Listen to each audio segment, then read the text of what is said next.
Raw, uncut, and unapologetic. Welcome to Men Talking Mindfulness. Hello, everyone, and welcome to another episode of Men Talking Mindfulness. I'm one of your hosts here, John McCaskill, and I'm alongside my brother from another mother, my good friend and co-host, Will Schneider. Today, we're going to dive deep into a topic that's really sensitive to probably a lot of our listeners, and specifically our men. We're going to dive into the powerful and often misunderstood emotion of anger. And it's an emotion we've all felt, and it can have significant impacts on ourselves, but also on our most cherished relationships and the people that we most cherish, like physiologically and emotionally. What does it do to the people on the other end of this anger, right? And we're going to be discussing anger, how it manifests in us, the ripple effect it has on those we love, and what we can do about it. So let's start this journey of understanding and managing our anger to build stronger, healthier relationships. That all said, I'm going to turn it over to that brother from another mother that I mentioned, Will Schneider. Will, good to see you, brother. How you been? That's me. I'm Will Schneider. Hi, John. Good to be back. Episode 3 of season 8. Amazing. And I'm glad we're talking about this very important topic, because I don't think we can have enough awareness around anger, especially around men, because it is like the number one identifier, the number one emotion that men often express. So I'm excited to dive into that today. So hey, get some MTM merch. We need more merch on more bodies out there. So get a hat, get a t-shirt, or maybe just have a mug for your desk would be cool too. Or we have stickers as well. Yeah. Yeah, there you go. Yeah, exactly. So beautiful. If you want to pick up or just support the show, would you? Right, go to mentalkingmindfulness.com/shop. That's mentalkingmindfulness.com/shop, and check out all that we have there. We really appreciate your support. We have a retreat coming up May 16th to the 19th in Colorado Springs. It's our Be Well to Lead Well retreat. That's May 16th to the 19th in Colorado Springs. We only have about 10 spots left, so sign up. This is going to be our third retreat, and we're excited for you to join us. And you can actually text us at Be Well, that's the letter B, WELL, at 33777 if you want more information on that retreat. So once again, that's Be Well, WELL, to 33777. Awesome. Also, do you know that John and I do keynote speaking engagements and mindfulness and wellness workshops? If you're interested in having one of us speak, or the two of us putting on a workshop for your team together, please reach out to us. You can reach both of us at team@mentalkingmindfulness.com. So, hey, if you want us to speak with you, work with your company, help create more of a human and health-centric focus in your business, then hit up team@mentalkingmindfulness.com. And please subscribe. We're on TikTok, YouTube, IG, and I'm on X as well. You can find that at mentalkingmindfulness.com. And again, hey, thank you for being here, for tuning in, for sharing our podcast, for helping us grow. And let's just jump in and get more mindful. But first, we'll take a little pause. Let's just focus. Like we do these breathing practices to ground the show, but also, if you're feeling a little angry, a little frustrated, just doing this simple 3 breaths we're going to do right now can make a massive impact and shift you into different results. So whatever you're doing, maybe close the eyes if that's possible. Exhale the breath out, everybody, and get really empty. As you completely exhale, feel your body for a moment on the emptiness and that pause, and take a big breath in. Exhale out the mouth, nice and slow. Like a cool breeze and a beautiful, warm, relaxing summer day. And again, in breath. Let it go.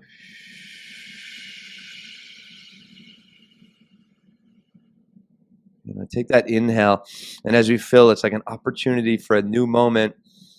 And the exhale is how you begin to express yourself in that moment. Calm, relaxed, smooth, easy. I am here. I am present. That kind of quality of breathing. Beautiful. Good.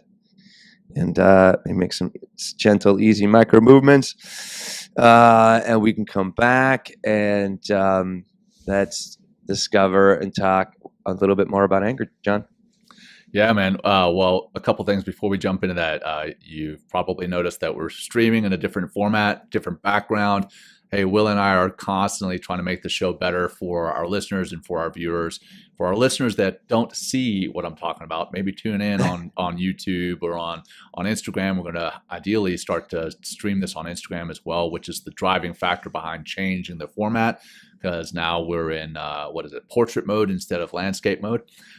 And we've also got some really beautiful backgrounds that Will and his executive assistant designed. So hopefully this is coming across well for you guys. That said, that background, that blue, makes me think about how cold it is outside my office right now. It's negative 10 degrees with a wind chill of negative 35. But the inside the office is also cold. It's 60 degrees in here, which is why I'm still rocking my jacket. I guess the heater can't keep up with that freezing cold, which also makes me think of anger.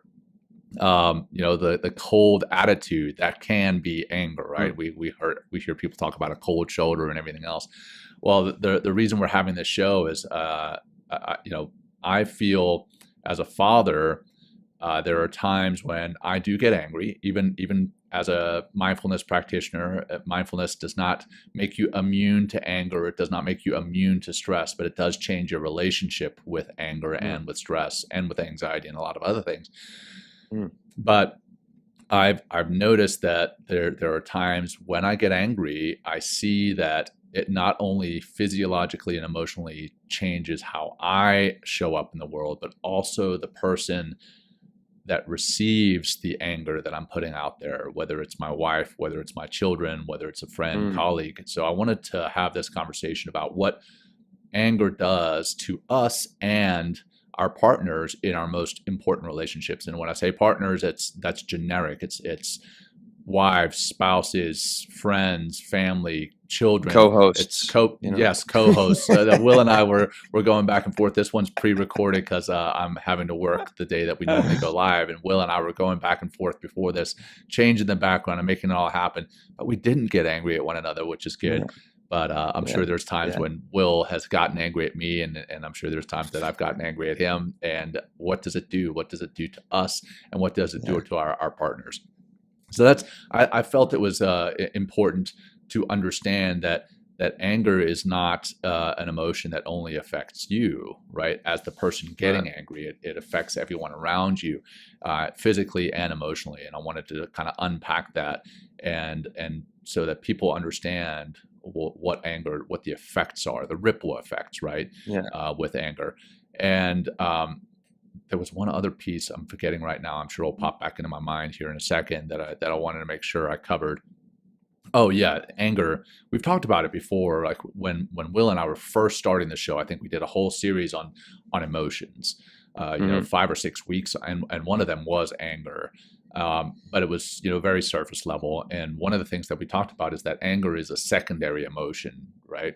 Most of the time, if you really take a step back from your anger, what's it stemming from? It doesn't just come out as itself. It's coming from fear. It's coming from embarrassment. It's coming from perceptive or perceived slights, those types of things. So that's what I wanted to make sure we talked about as well. Is anger in and of itself is really a secondary emotion, and to unpack it and talk about those triggers, which we'll talk about here later in this episode, and then taking a step back and addressing those triggers in a healthier way. So I wanted to talk about that. That's why I wanted to talk about it. And then, we always start with a definition of the word. Will, do you want to jump into that? Yeah. Well, at the top, I just want to say what you said, or at the top was like, it is natural, right? I mean, and so it's not like anger is not wrong, necessarily. It's just part of the human experience. But are you controlling your anger, or is your anger controlling you, right? Again, we're always putting in ourselves into that space, right? Or into that. That's what the show is about. That's what mindfulness is about. It's like, am I aware? And if I'm aware, right, I can make a change. If I'm unaware, then I'm screwed, right? I get into all the problems and all the things that anger does to us physiologically and emotionally, and then we behave based on anger, and then it just turns into a big fucking mess. So various. So what do we got? Define anger. Defining. Okay, anger is a strong feeling of annoyance, displeasure, or hostility. It can manifest as annoyance, rage, fury, or resentment. The opposite of anger is pleasure and good humor, and often are often considered the opposites of anger, representing a calm and content state of mind. Right. So this is like, I love setting it right in the beginning. Right. Anger, just like we have been always. We know when we're not our best selves and we're expressing rage or fury or resentment or being hostile or, being a malcontent in some ways, but then the other side, it's like, I think what's nice is like, where do you want to guide yourself to with this awareness? Right. And we're naturally our best selves when we're calm, we have a content state of mind, we're more relaxed, we're more breath oriented instead of anger oriented. So it can really make a big difference. Something that I've started doing. I'm not a big transcendental meditation guy. I'm not against it. I just haven't personally gotten a whole lot out of it. I know a lot of other folks have gotten a ton out of it, and it's millions very of powerful. people, yeah. Millions, right? And I have started to delve a little bit into it with a mantra, and it's even less of a mantra. It's just one single word, and it's patience. Or I will also play with the word expectations. We've done episodes on managing stress and anxiety around the holidays, and a lot of that stress and anxiety comes from expectations. The word expectations. What are we expecting about the holidays? And then when we go into this party, it doesn't match those expectations, and then we get upset. And you really boil it down to life. I mean, all these other triggers that we're going to talk about here shortly, it really boils down to expectations. Like your expectations of what your children are going to do, and they're not doing it. You expect what traffic is going to look like, and it looks completely different. You expect what a show, like our show, like maybe we expect it's going to go awesome, and it doesn't, and we get angry about it. It really boils down to expectations, at least in my opinion. Yeah. And then having the patience to understand that a lot of your expectations are unrealistic. And coming back to another episode that we've done before on narcissism, if you think that the world revolves around you and that everything is going to fit your expectations, that's being narcissistic. And maybe taking a step back and understanding, hey, guess what? The world doesn't revolve around you. Yes, you're a wonderful person. I believe you're a wonderful person. Will, I believe you're a wonderful person. Our listeners and watchers, I believe you are wonderful people. But we all have to understand that the world doesn't revolve around us, and our expectations are rarely going to meet reality. So, anyway, just a little soapbox. I mean, let's just no, I'm absolutely with you. And I understand that. Those expectations, that's what screws me. That's when I get angry. It's like when things, I put, a story in my mind about this is the way things should be, and then they don't meet those expectations. And all of a sudden my ego gets insulted. It's like, why isn't this matching how I want, Will Schneider's world to be? You're always going to be, frustrated. You're always going to be angry. You're always going to be not definitely showing up as your best self. Because what happens when, we get into a state of anger and we let anger actually I think it's a key distinction. Let anger get the best of us, right? There's a moment, right? But we have to be able to find that moment, that gap, in that STIA process, right? What is what's the trigger? Right. Or what's the stimulus, right? And if we practice and we get more calm and understand our breathing, which is a huge elixir for anger, then we can control more of our thoughts, our emotions, and our actions in that regard. That's the STIA process, real quick, that Will mentioned, STIA. For those of you who have not listened to our episodes with Dr. Seth Hickerson, STIA is the stimulus, and that drives a thought. That thought drives an emotion, and that emotion drives an action. And if you can inject a pause in between the stimulus and the thought, that's going to change the thought, which changes the emotion, which changes the action. Sorry, Will, I just wanted to make sure that's okay. I mean, and that's the way every, healthy human brain works. It goes through this entire process. But with our awareness and practice, we can hack in and change the outcome, change the thoughts, change the feelings, change the actions. But when we are deeply triggered, and get to know your triggers, and they're really important because that's where it starts. Like if you know that this person triggers you, this environment triggers you, this particular, sound or whatever triggers you, then how can you avoid those triggers so you don't kind of slip down the rest of the STIA slope, if you will? Right. Because when we are we're in amygdala hijack, and our amygdala is putting all sorts of cortisol and adrenaline are the major hormones that are involved when we're angry. And then we that's when we literally lose our mind, right? And we just start behaving as an angry person, and how do angry people behave? They fight back. They can be, violent with their words or their actions. They could be condescending, passive aggressive, there's so many different expressions of anger. I mean, what are yours? Like those of you here listening, it's like, what are your common expressions of anger? And and it probably changes. Like how does anger show up at work? How does anger show up in my, in my close relationships? Like how does anger show up, when I'm with myself? You know what I mean? Like, how are you with yourself as far as anger? Yeah. How is that showing up? And that's a great indicator of where else it's showing up too. It's just analyze yourself to start. It'd be a great thing to do. Right. And these emotions, and these, I guess, almost like tertiary emotions can lead to guilt and anxiety and depression. So it can really build upon itself in a very negative way. But you can stop it. What am I missing here, John? Well, yeah, I just want to come back to the amygdala hijack, right? And what is that? So the amygdala is kind of in charge of our sympathetic nervous system. The sympathetic one is there for fight, flight, or freeze, and then the parasympathetic side is the other side. That's the rest and digest side of our nervous system. And that's where we want to live more often. But that amygdala hijack, it does trigger that fight or flight response. Or actually more accurately reaction, and that increases our heart rate and our blood pressure. And you talked about it leading to the guilt and the anxiety and the depression.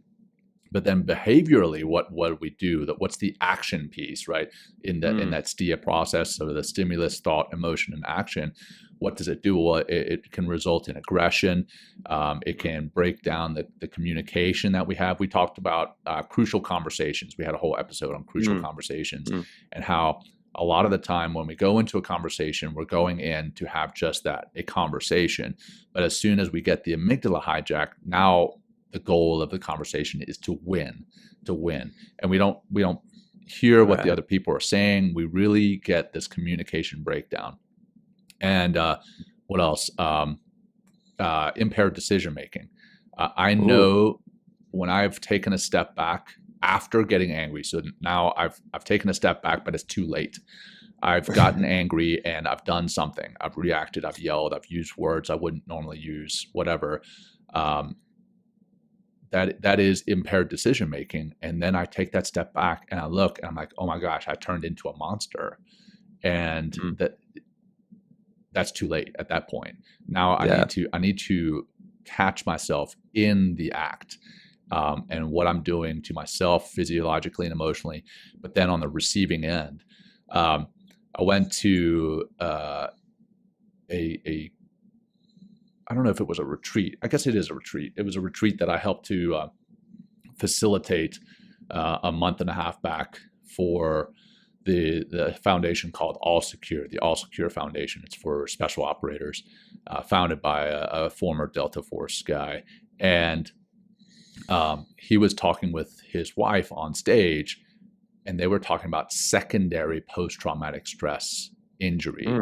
And I like to call it post-traumatic stress injury because that's literally what I feel it is. And it has, there's science behind it. It is a physical injury to your brain when you get this post-traumatic stress. But secondary post-traumatic stress injury, what is that? It is when somebody that is having post-traumatic stress injury complications or challenges, and they inflict similar complications or challenges on somebody else in their relationship. And then that could be a spouse, it could be a friend, it could be a family member, another family member. But what are we doing? We are causing them that guilt, that anxiety, that depression, that we talk about, the emotional sides, and then the physiological side is we're causing them to go into fight, flight, or freeze, and we're increasing their heart rate and their blood pressure, and now we're causing them to have aggression and communication breakdown and impaired decision making. So it is a literal trickle down effect there. Yeah. What happens to us, we are causing the same thing to happen to somebody else. And if you truly love somebody, take a step back and say, you know what? I really love this person. Do I want to inflict that injury, that harm on them? Of course not. Of course we don't. Right. So, that's where it can really get into what the body does to ourselves, and then what we do to others, their bodies, their minds, their nervous systems. Well, it creates creates an environment, right? Creates an environment within. Yeah. Right. And then environment is like fucking like, it's like a heavy storm or a blizzard or a massive thunderstorm just rolling inside of us. But it also creates that same environment on the outside. We're energetic beings, and anger has a frequency just like authenticity or vulnerability, right? And they're picked up by other people. And when you're expressing the frequency of anger, you're sending these vibes out into the world. That creates like an external environment, and what does it do, to people in that environment? Like, I know, like, I gotta either stand my ground or, get out of there or defend myself in some way, Rumi says, beyond the ideas of right doing and wrong doing, and that part right there talks about that game of who's right that I've said many times in the show. It's like, that's like kind of the ego's way of expressing itself in the world, is always trying to be right, or you know what I mean, or just kind of show that it's the utmost importance. But beyond the idea of right doing and wrong doing, and that's where we can get really angry and frustrated, and things can really get heated if you keep like in that conversation and keep growing into that feeling. But beyond those feelings is a field. And he says, I'll meet you there. And that's where exactly. And that's where, that's where we are our best, right? That is the field of new opportunity, right? Instead of, going back to the war of wrongdoing and right doing, right? We're just going to take you to the same results, because, there's no new opportunity there if you're hijacked by anger or just hijacked emotionally anyway, right? But through that amygdala hijack. I have John, I have here, and this might just kind of set the tone for the rest of the conversation. I use this understanding anger. I did when I did my Betterment project back here in New York in September for my for the work I was doing to get that certificate with Stanford University, be an ambassador of compassion. One thing I as I was researching understanding anger, it says, and I just pulled this up as we were coming to this episode. I'm like, oh, this would be perfect. Yeah. So anger is wrongly perceived as manly, which I thought was interesting, right? It's a dangerous emotion, which we're talking about. It's toxic to you and others, which we just mentioned as well. Anger is suffering. Think about that. You're suffering when you're angry. It's often used as justification for violence and aggression, right? Yep. And it's frequently, I love this one. It's frequently me-oriented, selfish, and judgmental. Yeah. Right. Again, coming back to the narcissism. Yep. Yeah. I think that was really hit me. It's like, wow, it's really it's a selfish way of expressing yourself, which, and in that expression, it's just like, oh, the world's not meeting my needs. I'm like, coming back to what you said, expectations earlier, it's just like, it's such a slippery slope. Yeah. Often anger sickens the mind, alienates others, and destroys relationships. We've all experienced this, I'd imagine. Often derives from self-absorption. Again, this whole me thinking and, the narcissistic is one way to express anger, and derives from holding on to righteous positions, right? Like, I'm right, you're wrong, coming back to that game. Yep. And the last one here is anger gets in the way of any new possibilities other than the result, the one that results in conflict. So those are some notes I had on anger from my workshop. But well, yeah, I mean, I like the fact that you mentioned anger is thought of as manly, right? And I think that's one of the reasons we did the original episodes on anger, is that it is one of the emotions that is acceptable for men, right? So we can't cry we can't show embarrassment, we can't show fear. So what's the alternative to those emotions that we supposedly can't show? Is anger. So if we're scared, rather than showing fear, we show anger and false bravado. If we're sad, rather than showing that we are upset, we get angry and we start yelling and breaking things, right? Throwing things and breaking things. And that makes us feel like we're manly. But let me tell you, losing your temper, yes, it's human. And I'm not saying that Will and I don't lose our tempers, and I'm not saying that you as a listener are wrong for ever losing your temper, but controlling your temper, let me tell you, there's nothing stronger than that on this planet. And I don't want to say more manly, because there's very many strong women that listen to this show too, and they demonstrate patience and control over their anger, and that is true strength right there. When it's right. Now there's also, we will talk about, when being angry is right, when being angry is healthy, and expressing that anger, and we'll talk about that a little bit. But I want to talk about, a little bit more about those triggers and what fuels it. And I know you added into the notes, alcohol can exacerbate anger. But preconceived notions and expectations, and I know you want to come back to that alcohol in a second. One of the things for me is making sure that I'm taking care of myself, self-care. So I know we're talking about being a narcissist, but also we need to take care of ourselves. And specifically for me, if I am tired, or if I am hungry, and like hangry, right? We've all heard the term hangry before. I get hangry. And if something happens that is not meeting my expectations after I am already tired or after I am already hungry,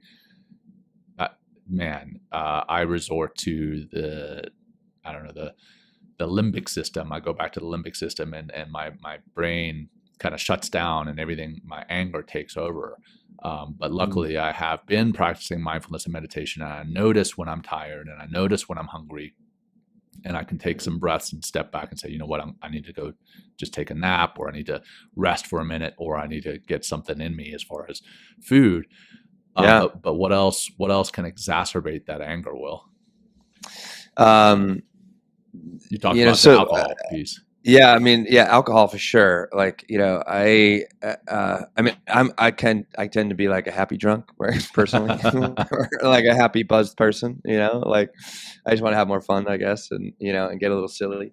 But, I know other people I know very close to me, like, one drink or half a drink, and they kind of shift into Mr. Hostility or Mrs. Hostility. And it's like, and it's almost, it's sad to see this transformation occur almost immediately to people that I know, and like everything, it becomes a problem. Like it just I don't want to be around in those situations. I don't want to be hanging out. I'd rather just escape and go, like, I'd rather spend alone time than just be like trying to walk on eggshells, for this particular person's, selfishness is, what we're understanding anger to be, in some ways. So very me oriented. And the sleep thing is a big deal, really big deal, and if we don't have that good deep sleep, which rests the body, if we don't have that REM sleep, which helps to relax and prune the mind of its stress, we wake up and we're already starting the day with, like, one step back. And it's just hard to recover from that. And also, you mentioned food, and some foods can be very inflammatory. And I was reading a little article in WebMD before we started, talking about, like, they did this study on, like, 2 inflammatory markers, and when these markers increased in their numbers, anger would increase. So, and definitely there's food that can create inflammation in our body, and that inflammation can lead or could put you in the position that you might be feeling anger more often. So there is, like, it's not always just like what we're feeding our mind and what's going on in the environment, but it's also, are we nourishing our body properly? Are we sleeping? Are, all the things that, we almost should have like anger hygiene, John, Oh man, I right? think you just There you coined a go. new term, man. I Yeah. love it. Anger hygiene. Yeah. Right. Right. I mean, cause it's just like, so what do you need to not be angry Yeah. the fucking next day or during the day? You know what I Right. mean? And like anger hygiene, I think we just coined this term, John, Yeah. could be like, like, what about like, how about also, John, is like keeping a healthy body, Yeah. right? If, that's one way to prevent anger. Like if you have that's a great outlet to express all that BS, that Right. might be kind of rattling inside us, going, taking that walk or going to the gym and like grunting it out a little bit, we had, oh shit, I can't believe his name. He did the second one, everyman thing, not Mark. Jeff Harris. Jeff, yeah. He fucking would, his dad gave him a punching bag. Yeah. Yep. And he would just beat on this punching bag, get all this stuff out, and he was just a much, from what I remember, he was just a much more easier person to be around when he was able to do this every day, Yeah, he's a self-proclaimed asshole. My wife and I had dinner with he and his wife, I don't know, a couple weeks ago. And she was telling me that he is much less of an asshole. She didn't say he's not one, but she said he's much less of one because he's practicing these things. Jeff, shout out to you, brother. And I know you're a listener, Yes. and we appreciate Jeff you. Harris. Yeah, that's Jeff right. Harris. Thank you, Jeff. So, and with that anger hygiene, the self-care, one thing that I know many of us do, and I've been guilty of this in the past, is we put ourselves into a reactionary stance before we get out of bed. And what I mean by that is our alarm clock goes off, and our alarm clock, depending on what type of alarm clock you use, that is, you react to that. So you're already getting into a state of sympathetic reaction. And then a lot of us use our phones as our alarm clock, our phones right here as our alarm clock. And then we lay there in bed after already reacting to the alarm clock. And then we jump on social media, and we jump on email, and we jump on bank accounts and whatever else. And all of this is putting us into a reactionary stance, further into a reactionary stance before we ever get out of bed. So that's setting us up to get angry before we've even had our first cup of coffee. Yeah. Right off the bat, that's self-care, man. Yeah, self-care. Well, I mean, what is, so thinking about like what can stir, what are some of the things that stir anger in you or bring you anger, and we talk about like, so the environment that you're in, whether, a place that you work or something like that. Let me take a step back. So come back to social media, right? Like that could be a great, they call it doom scrolling, right? Yeah. When you feel doom, like a secondary reaction might be anger, right? Because it's like, oh, the world is so full of injustice and whatever. And like, and it just puts you in, like when you're in, we come back to that, that victim versus abundant mindset, victim versus hero, right? Yeah. If you're going to be the victim, that victim is going to be laden with tons of anger and regret and all sorts of negative emotions that do not access your potential, but actually dim your light and limit your potential significantly. And you keep putting you in the same situations, and you keep yielding the same results, right? So, so what can you do, right, to eliminate things that create anger? Social media is a great one. Like, if you win your morning, right, you're going to have an opportunity to win your day. What does it look like to win your morning? Yeah. Right. Like for me, I'm doing this, and I got all my students now, I got them all this 5-minute journal in the morning. And the 5-minute journal starts with, and it starts with a nice quote of the day. It says, hey, 3 things you're grateful for. What a great elixir for anger. Great gratitude instead of like gratitude. And the other one, 3 items it asked, is like, what will make today great? Right? Think about like what's going to make today great? What does it mean to have a great day? Right? And the other, one of the questions it asked, it's like, what's an affirmation for the day? And that could be another way, that self-talk on the inside, to be like, whatever that is, instead of because you begin to take control of your mind right in those very first moments of the day. You're going to have just a better opportunity to not slip down that slope of just doing the same things over and over. Right. Yeah. I want to come back to something you said is understanding the environment that you're in, right? So a lot of the time, it's also not just the environment that you put yourself in, but your perception of the environment that you put yourself in, right? So, I mean, some of us could be in a beautiful, like on a beautiful beach, and it's a beautiful physical environment, but for some reason we're angry already, and now we're like, oh, this dang sand is hurting my toes, or I don't know. We'll find something to be angry about in the environment that we're in, even if the environment is beautiful.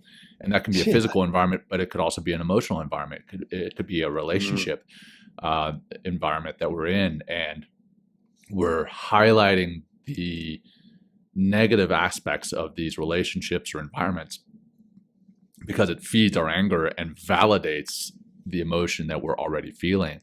So maybe taking a step back and saying, hey, am I truly perceiving this environment negatively, or am I making myself feel that I perceive it negatively? And that's kind of working your way out of it. And maybe the way to do that is by doing exactly what you just said and expressing some gratitude, saying, you know what, I'm thankful for this relationship that I'm in. I'm thankful for my spouse, for my friend, for my children. Coming back to Jeff Harris, this is going to turn out to be the Jeff Harris show. Something that he says all the time is rather than I have to, he says, I get to. I get to do this, and changing that framework in your mind, reframing, that can change your perspective. And in changing your perspective, you can come out of that anger, perhaps, not necessarily, but perhaps.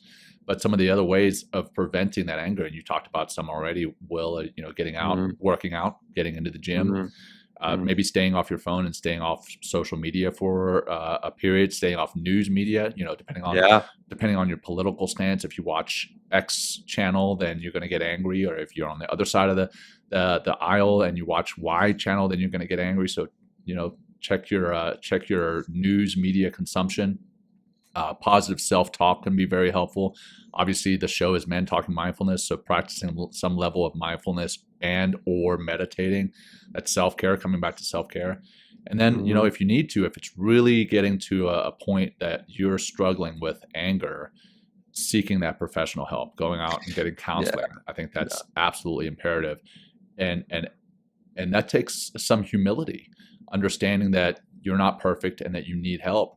But that humility is also another sign of strength. Vulnerability, as Brene Brown always talks about. Brene Brown, in her Netflix special, in her TED Talk, and all her amazing books, is talking about what a strength vulnerability is, and asking for help is a sign of vulnerability.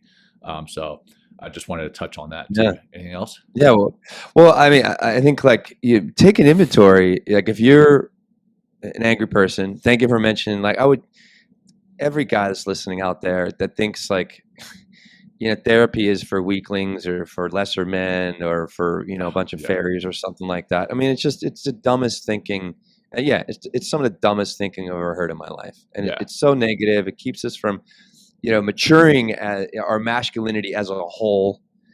We've had at least one episode, Dr. Shauna Springer, about men in therapy. Yep. And it could just be to talk about your anger and to become, in the process of talking about your anger, becoming more aware of the things we're talking about, the triggers, the environments, but also how anger is destroying your life.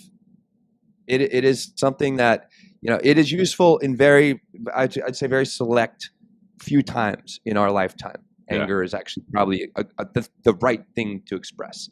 Most of the time, probably 90% of the time, it is not the best, way to go about things.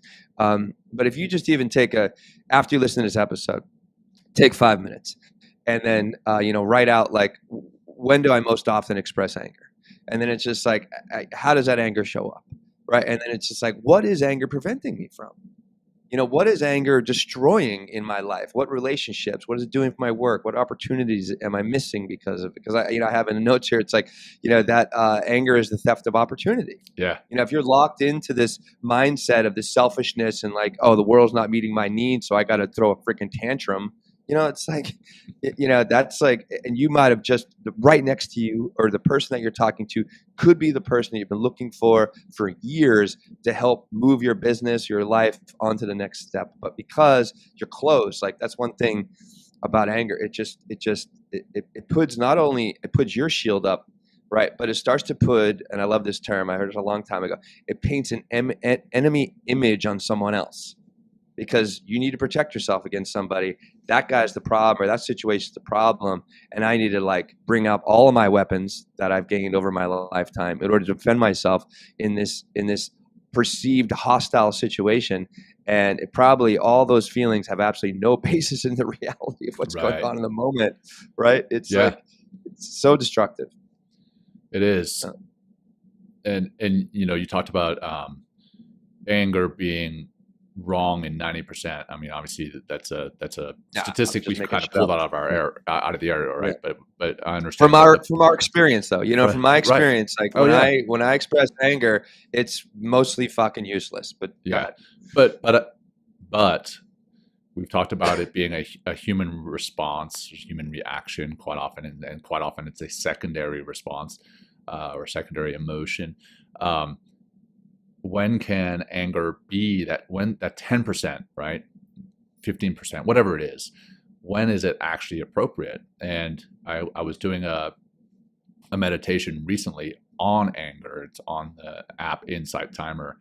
And at the very beginning, the guide guiding me through the meditation, she says that there are a few times when anger is a healthy emotion, and it's times of injustice, like the civil rights movement. I mean, we are recording this on Martin Luther King Day right here, right? And I'm sure that many who were involved in the civil rights movement were angry, and that anger at times was expressed in a very healthy way, and it led to positive changes in the country, in the world, for that matter. So there are times when, if it's I think perceived injustice or a literal injustice, that is when I believe anger is an appropriate emotion, as long as we can express it in a healthy way. You can still be angry, but expressing it by throwing bottles and throwing tantrums, that's not going to get anything. That's not going to have that constructive feedback. It's not going to lead to positive changes. Whereas if we are angry and we still practice some level of self-control, we can express that anger in a calm way. You can be angry and express it in a calm way, and quite often that can be more powerful. I remember growing up, my parents didn't express anger a whole lot. The times they did, there were two forms of it. There were times that they yelled, and I mean, it wasn't no kind of abuse, but yelling. But the times that my dad was angry at me and he just looked at me and he said, "I'm disappointed," I tell you what, nothing hit home like that. My mom doing the same thing. If my mom tells me that she's disappointed in me, no amount of yelling is going to drive home the point like that. So if we are angry and we can express it in a calm way, quite often the desire that we have, the desired effect of our anger, can be more powerful if we express it in a calm, cool, and collected way. Just a thought. Yeah. No, and another thing about anger too, to come back to what you said, like it could be a galvanizing force, right? Absolutely. But what is the force behind that anger, right? And if it's something like injustice, then it could be used in order to find solutions, in order to overcome that injustice. But if it's anger that's being fueled by ignorance, we've to see this so much in politics. It's like by untruths, by you being lied to, by, you being gaslighted or something like that. And it's like, whoa. I mean, this is why these practices of mindfulness, and this is why meditation is so important, John, because when I stop and get still and demand myself to just do the best I can to be present in the moment, or depending on the kind of meditation you're doing, right? But just, I suggest if anyone's out there, and you want to take that first step to meditation, just do a simple breath meditation. Get to know your breath, right? This is like also the breathing, not just in meditation, but in general, is a fantastic means to relax from the amygdala hijack and slow down that flood of cortisol and adrenaline. Get grounded, put on like your, instead of your angry lenses, put on, clear lenses and really see, what is really going on in this situation. And then, begin to move forward in that way. And this is the breath's going to help you. But how do you get to know the breath? Like, I mean, yes, you can get to know the breath by, going to the gym and working out and trying to, breathe and walk on the treadmill or run. But what's really nice with the breathing and meditating and breathing and understanding your breath through utilizing breath to facilitate a meditation practice is because you get to know like how deep it can go, how you can control your breath, how it helps you to relax the mind and the body, how it puts you into this present moment, how it clears that fog of distress or whatever kind of is bothering you, or at least you're aware that is bothering you, and maybe it's not going to bother you as much. And this is like, anger hygiene, I would say number one, like anger. You can use it anywhere, John. God, it's ours, right? It's ours, man. It's Men Talking Mindfulness right here. It's just like, I think one of the first steps is like own your day. One way to own your day is to get in touch with your breath, relax, and get still for some time. And if you keep, stacking up meditations every day, you're going to become naturally a less angered and reactive person, right? And in the process of doing that, you're gonna be more people are gonna like hanging out with you. People are gonna want to work with you. You're not gonna create that very hostile environment where there's people in my life, people are very close to me that like, as soon as I like, and this is part of my problem too sometimes, like as soon as I know I'm going to see this person, I'm like, oh fuck, like I got to start walking on eggshells. Because like who knows what kind of selfish attitude this guy has, and you say one thing, all of a sudden, you're fuck, man, I got to defend myself now, right? And I'm getting better just leaving the room and be like, you know what, you can take your anger and go kick a bunch of cats or something like that. Sorry, don't go kick cats. No, sorry, I'm not advocating violence, but you know what I'm saying. But it's like don't kick me. You know what I mean? Yeah. Like I don't want to be kicked. Who wants to be kicked? Yeah. And it's and how many times you can get kicked until you realize, you know what, like I just don't want to be around that person anymore. And if you're that person creating that relationship and creating that dynamic in your relationships, then again, go get some help. Go get some help. Go talk to somebody. Go work out. Stop eating like shit. Stop sleeping like shit. And realize like that you can control your life, but you have to take control you have to take the necessary steps in order to gain that self-control and that self-mastery that's needed. So you are not just putting vitriol and hate and rage in the world.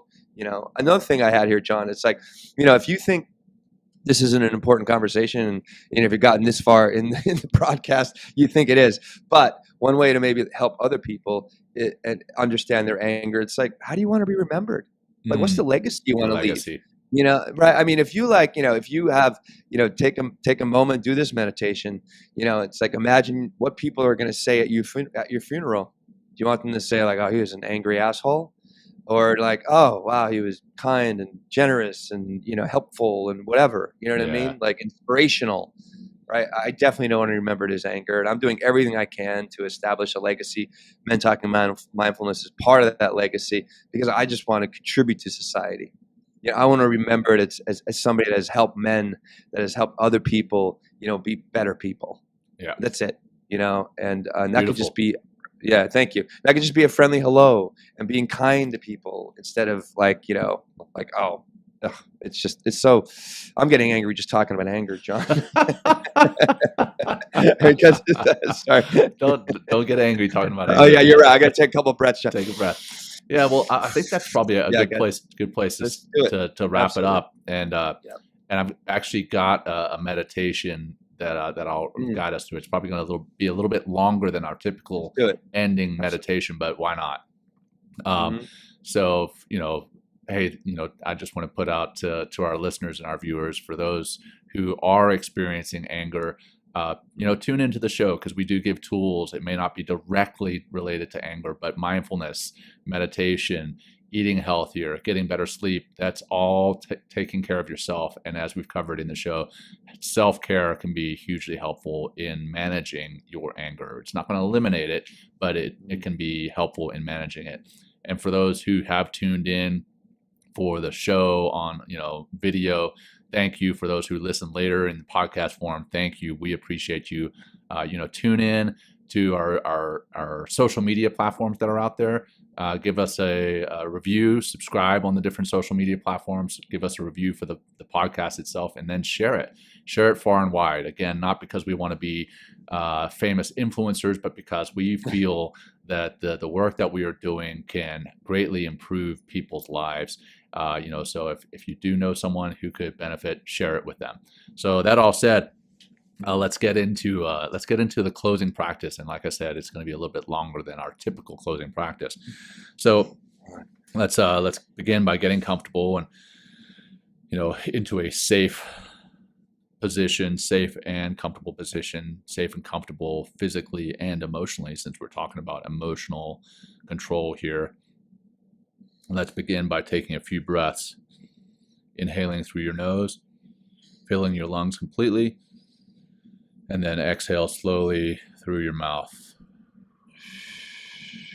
And with each exhale, imagine releasing some of that tension, some of that anxiety, some of that stress from your body. That tension, that anxiety, that stress can often be something that causes or exacerbates our anger. And now just feel your feet on the ground, your body supported by the chair or the floor if you're standing. And just ground yourself in this moment.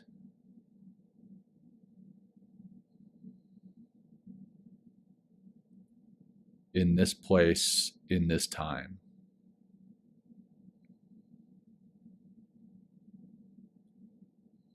And further turn your attention to the physical sensations in your body. And let's start from the top of your head. We'll slowly move down, all the way down to your toes. Scanning in between your head and your toes. Noticing any areas of tension. And pay particular focus to your jaw. Maybe you're clenching your jaw, your neck, your shoulders. That's where my anger is, John. Yeah, I feel you. I feel you, man. Yeah.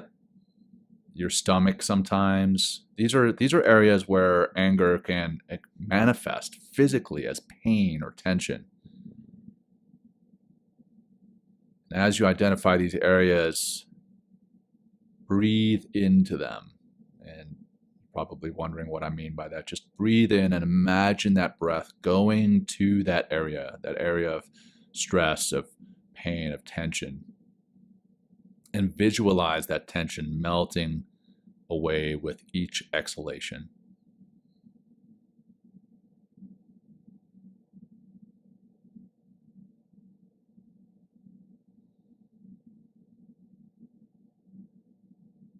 And then gently bring your mind to a recent challenge, a recent situation where you felt anger. And try to observe this memory as a neutral spectator, almost an out-of-body experience, without judging or reliving the emotions. And acknowledge the anger that you felt and recognize that anger is a natural emotion, but quite often we express that emotion irrationally.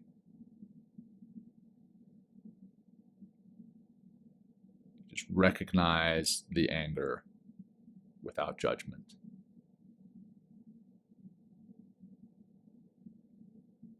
And then ask yourself, what was underneath that anger?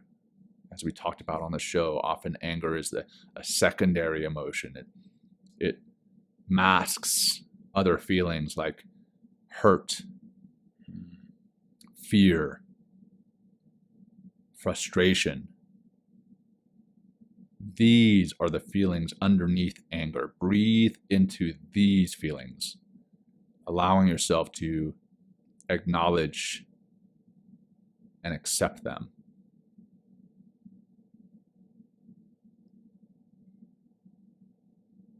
And now turn your attention towards compassion. Start with yourself, self-compassion. Remind yourself that feeling anger is human and that you are doing your best. Extend this compassion outward. If another person was involved in your anger, imagine sending them thoughts of loving kindness, of peace and understanding.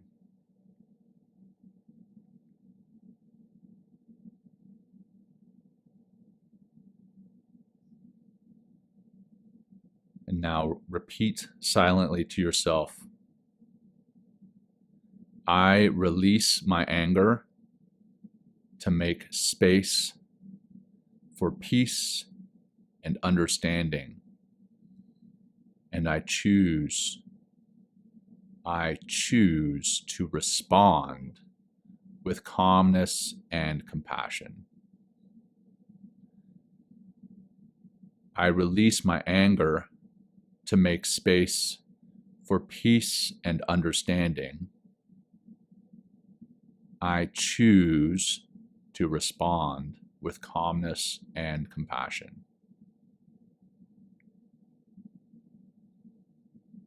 And now, as we come to a close, bring your awareness back to your breath, taking a few more deep, conscious breaths, feeling the ground beneath you, the air on your skin, any sounds around you. And then start to bring some movement back into your body. Start gently rolling your head, your shoulders, maybe wiggling your fingers. And then when you're ready, start to blink your eyes open. And that, ladies and gentlemen, I know longer than my regular closing practice, but I thought it was appropriate. So you may have seen me kind of looking around while Will was talking there for a second, because I wanted to bring up the text for that, because I remember how powerful that guided meditation was for me. And yes, thank you for allowing me to lead you guys through that meditation. So Will, wrap it up, brother. No, that was great, John. Thank you. And yeah, maybe go back and listen to this episode again. We've kind of packed it with a lot of different information in different ways that can help you avoid anger. You know, maybe just take that little stock of like, you know, how is a little inventory of anger and how it's affecting your life, how it's affecting your decisions. Are you where you want to be or not because of anger? So, and this can just help inspire you to take those necessary steps and get the help that you need. And, you know, if you need help, like, my God, like I would love to help you. Right? I'm not a therapist, but I can definitely help you become more aware of your anger and utilize and begin to wake up the practices that are needed to be more of that person that you envision and not the anger person that maybe you are. So awesome, John. Yeah, always a pleasure, man. I love doing the show, and thank you. And I love our new visuals. And if you're out there, let us know what you think. Like, leave a comment. Like, do you like this new background instead of the black? We do, but we'd love to have your feedback as well, because this is your show as much as it is ours. So awesome, John. Thank you. Try not to get angry today, John. Okay, we gotta live the life that we're talking. That's right. That's right. All right, brother. Love you, man. Thanks, man. For our audience, Peace. until next time. Peace. Peace. Thanks, everybody. Thank you for joining us today. We hope you walk away with some new tools and insights to guide you on your life journey. New episodes are being published every week, so please join us again for some meaningful discussion. For more information, please check out mentalkingmindfulness.com.